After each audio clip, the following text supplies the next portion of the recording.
Sumber daya manusia merupakan salah satu aset yang sangat penting bagi perusahaan. Oleh karena itu, perusahaan memberikan pelatihan untuk meningkatkan nilai karyawan agar siap menghadapi perubahan. Assalamualaikum warahmatullahi wabarakatuh. Kami dari kelompok 1 akan mempresentasikan materi yang berjudul Pelatihan Karyawan dengan dosen pengampu Ibu Nova Mardiana. Selamat menyaksikan. Perkenalkan, nama saya Muhammad Rahmat Wafa, NPM 060. Perkenalkan, saya Yoga Fernando Rahmat, NPM 061. Saya Eksanda C. Pradita dengan NPM ujung 066. Saya Hafiz Wahyu Saputra dengan NPM 069. Saya Sevan Afal Abdul Rashid dengan NPM 8075. Saya M. Alfian Jamal dengan NPM 083. Nama saya Talia Yohana dengan NPM 090. Saya Adeline Livia dengan NPM 092. Saya Sabita Ulia dengan NPM 100. Saya Ariska Zakiana Faiza dengan NPM 113.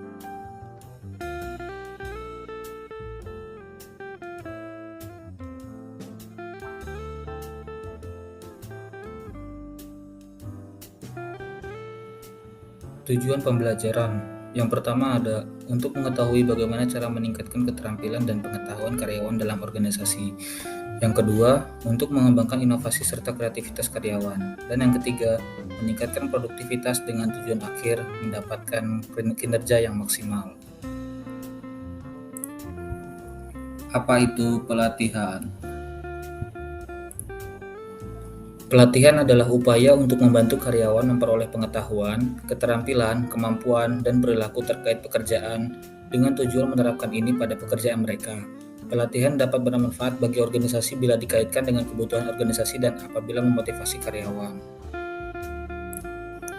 Pelatihan terkait dengan kebutuhan organisasi. Dalam organisasi modern, sangat penting untuk memberikan pelatihan yang efektif. Sebuah program pelatihan yang efektif membantu karyawan memiliki keterampilan dan perilaku yang akan membantu organisasi mencapai tujuannya. Untuk melaksanakan proses ini secara lebih efisien dan efektif, banyak organisasi yang menggunakan sistem pembelajaran manajemen.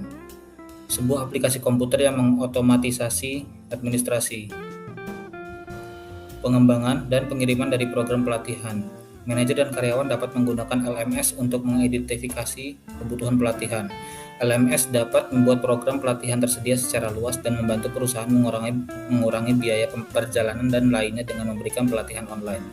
Sistemnya dapat dihubungkan dengan sistem manajemen kinerja organisasi untuk merencanakan dan mengelola kebutuhan pelatihan, hasil pelatihan, dan penghargaan terkait. Oke, penilaian kebutuhan. Penilaian kebutuhan yaitu proses evaluasi organisasi, individu, dan tugas karyawan untuk menentukan apa yang harus dilakukan. Penilaian kebutuhan menjawab pertanyaan dalam 3 bidang luas. Yang pertama adalah analisis organisasi, di mana sebuah proses untuk menentukan kesesuaian pelatihan dengan mengevaluasi karakteristik dari organisasi. Yang kedua ada analisis individu, di mana sebuah proses untuk menentukan kebutuhan individu dan kesiapan untuk pelatihan. Yang ketiga adalah analisis tugas, itu di mana proses mengidentifikasi tugas, pengetahuan, keterampilan, dan perilaku yang dilatih harus ditekankan. Oke, materi selanjutnya adalah kesiapan untuk pelatihan. Yang pertama adalah karakteristik kesiapan karyawan. Untuk siap belajar, karyawan membutuhkan keterampilan belajar dasar, terutama kemampuan kognitif, yang terdiri atas mampu menggunakan bahasa tertulis dan lisan, memecahkan masalah matematika, dan menggunakan logika untuk memecahkan masalah.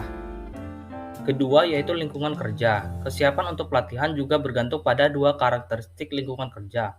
Yang pertama adalah kendala situasional, mencakup kurangnya uang untuk pelatihan, kurangnya waktu, dan kegagalan dalam menyediakan alat dan bahan yang tepat untuk menerapkan pelajaran pelatihan. Dukungan sosial mengacu pada cara orang-orang di dalam organisasi mendorong pelatihan, termasuk memberikan pujian dan kata-kata penyemangat kepada peserta pelatihan, berbagi informasi tentang berpartisipasi dalam program pelatihan, dan menggunakan sikap positif terhadap kinerja organisasi program latihan. Hal-hal yang dapat dilakukan seorang manajer dalam mendukung program pelatihan. Yang pertama, memahami isi pelatihan. Yang kedua, mengetahui bagaimana keterkaitan pelatihan dengan apa yang dibutuhkan untuk dilakukan karyawan.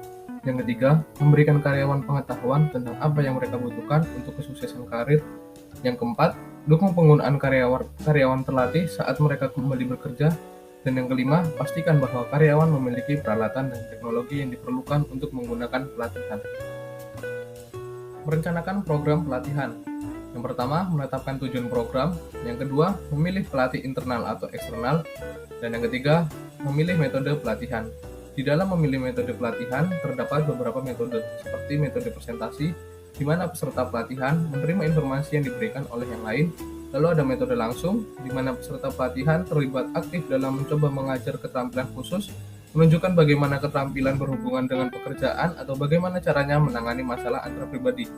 Lalu ada metode membangun kelompok, serta berbagi ide dan pengalaman, membangun identitas kelompok, pelajari hubungan interpersonal dan grup. Metode pelatihan. Yang pertama adalah metode instruksi kelas, di mana metode ini layaknya belajar di sekolah. Pengajar mengajar kelompok, pengajar saling melengkapi kelasnya dengan presentasi, diskusi, studi kasus, sesi tanya jawab, serta bermain peran.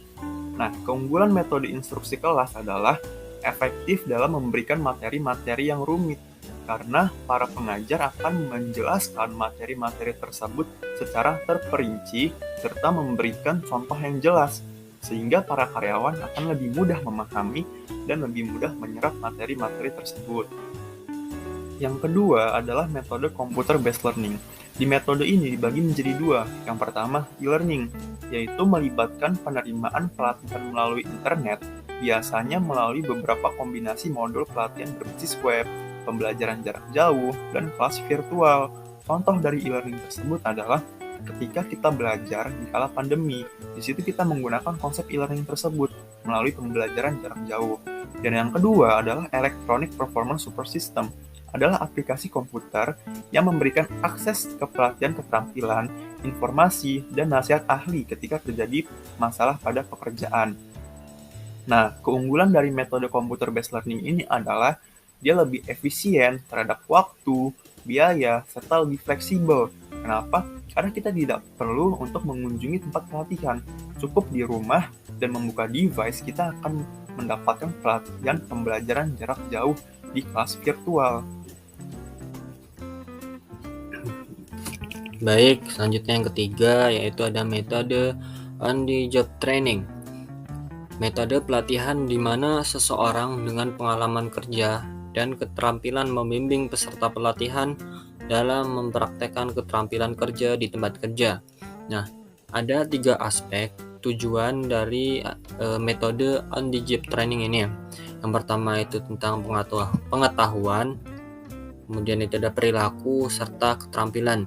Nah, adapun keunggulan dari metode on-the-job training ini adalah meningkatkan kinerja karyawan secara signifikan, terus mudah dilaksanakan karena terkait waktu serta tempat pelatihannya.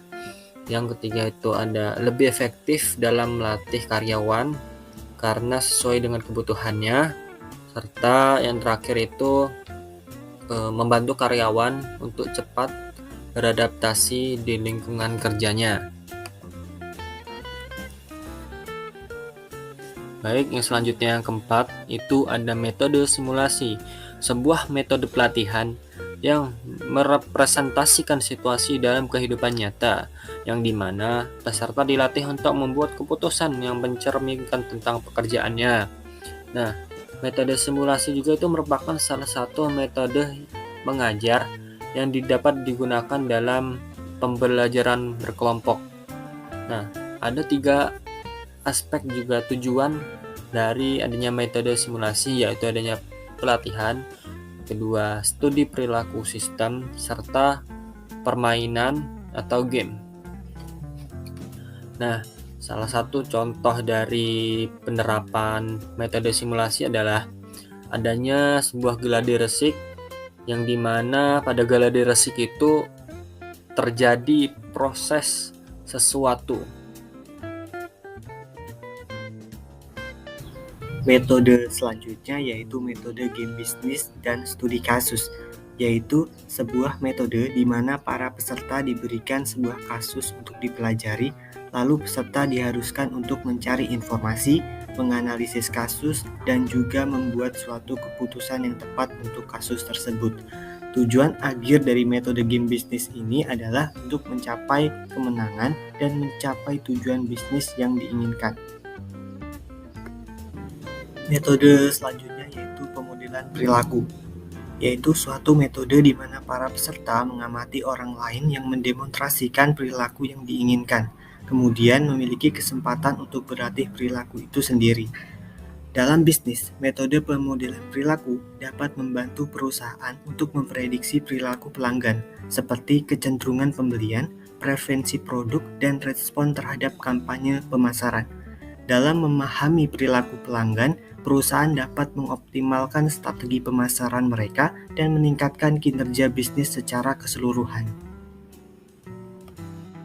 Metode program pengalaman adalah program pelatihan di mana para peserta mempelajari suatu konsep dan menerapkannya dengan mensimulasikan perilaku dan menganalisis aktivitasnya, lalu menghubungkannya dengan situasi kehidupan nyata.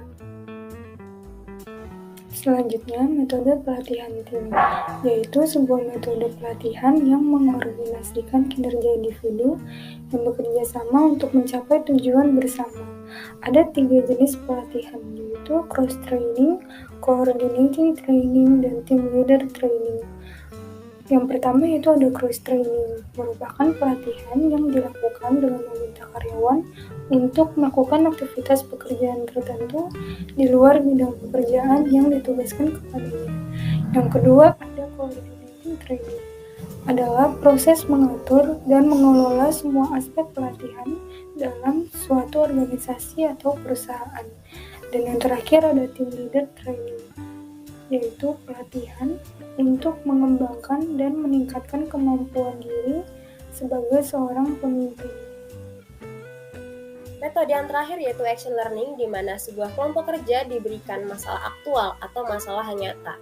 Mereka bekerja untuk memecahkannya, menetapkan rencana kerja, dan bertanggung jawab atas pelaksanaan rencana tersebut. Sehingga karyawan dapat menerapkan apa yang mereka pelajari, karena action learning ini melibatkan masalah nyata yang dihadapi oleh organisasi. Sebab berikutnya yaitu implementasi program pelatihan. Pertama, prinsip pembelajaran. Untuk memahami dan mengingat isi pelatihan, karyawan harus memiliki kesempatan untuk mempraktekkan apa yang sudah dipelajari, melibatkan peserta secara aktif, berlatih berulang kali, dan menyelesaikan tugas dalam waktu yang sesuai dengan tujuan pembelajaran. Sesi pelatihan harus menawarkan umpan balik yang mencakup pujian saat pelatihan, serta panduan untuk meningkatkannya.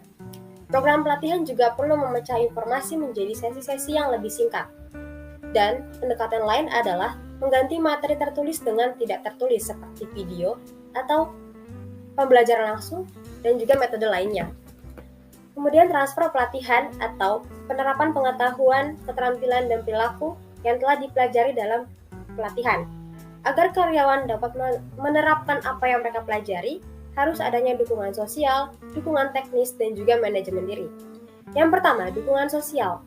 Organisasi membentuk kelompok karyawan yang bekerja bersama, belajar dari satu sama lain, dan mengembangkan pemahaman bersama terkait penyelesaian pekerjaan. Ini juga menjadi wadah untuk karyawan berpengalaman bertindak sebagai mentor. Kedua, dukungan teknis, di mana organisasi menyediakan sumber daya teknis yang membantu orang memperoleh dan berbagi informasi. Ketiga, manajemen diri. Karyawan harus berlatih memantau penggunaan keterampilan dan perilaku baru mereka. Penggunaan keterampilan baru mungkin akan sulit dan tidak akan berjalan sempurna. Tapi karyawan juga harus terus berusaha untuk menerapkan apa yang sudah mereka pelajari dalam pelatihan. Mengukur hasil pelatihan. Setelah program pelatihan berakhir atau pada interval selama program pelatihan sedang berlangsung, organisasi harus memastikan bahwa pelatihan tersebut memenuhi tujuan. Penilaian pelatihan harus mengevaluasi hasil pelatihan, yaitu apa saja yang berubah akibat adanya pelatihan tersebut. Hasil pelatihan yang relevan adalah yang berhubungan dengan tujuan organisasi untuk pelatihan dan kinerjanya secara keseluruhan. Tujuan mengevaluasi pelatihan ini untuk membantu keputusan masa depan tentang program pelatihan organisasi. Dengan menggunakan evaluasi, organisasi dapat mengidentifikasi kebutuhan untuk memodifikasi pelatihan dan mendapatkan informasi tentang jenis perubahan yang diperlukan. Pengaplikasian pelatihan, orientasi, dan onboarding karyawan baru. Pelatihan dirancang untuk mempersiapkan karyawan dalam melakukan pekerjaan mereka secara efektif, belajar tentang berorganisasi, dan membangun hubungan kerja. Dengan adanya pelatihan, karyawan baru dapat membiasakan diri mereka dengan aturan, kebijakan, dan prosedur organisasi. Nah, yang terakhir pelatihan keanekaragaman, yaitu pelatihan yang dirancang untuk mengubah sikap karyawan tentang keragaman dan mengembangkan keterampilan yang diperlukan untuk bekerja dengan karyawan yang beragam. Dengan pelatihan ini bertujuan untuk meningkatkan kesadaran karyawan tentang pentingnya memahami dan saling menghargai antar berbagai etnis, budaya, ras, dan perspektif orang lain di tempat kerja, juga sebagai upaya untuk memudahkan karyawan dalam beradaptasi di lingkungan kerja, serta dapat menjadikan karyawan lebih termotivasi dan inovatif tanpa adanya diskriminatif. Dari semua materi yang telah kami jelaskan tadi, dapat disimpulkan bahwa pelatihan karyawan adalah investasi yang penting bagi perusahaan dalam meningkatkan produktivitas dan keterampilan karyawan, serta menciptakan lingkungan kerja yang lebih baik dan menyenangkan bagi karyawan.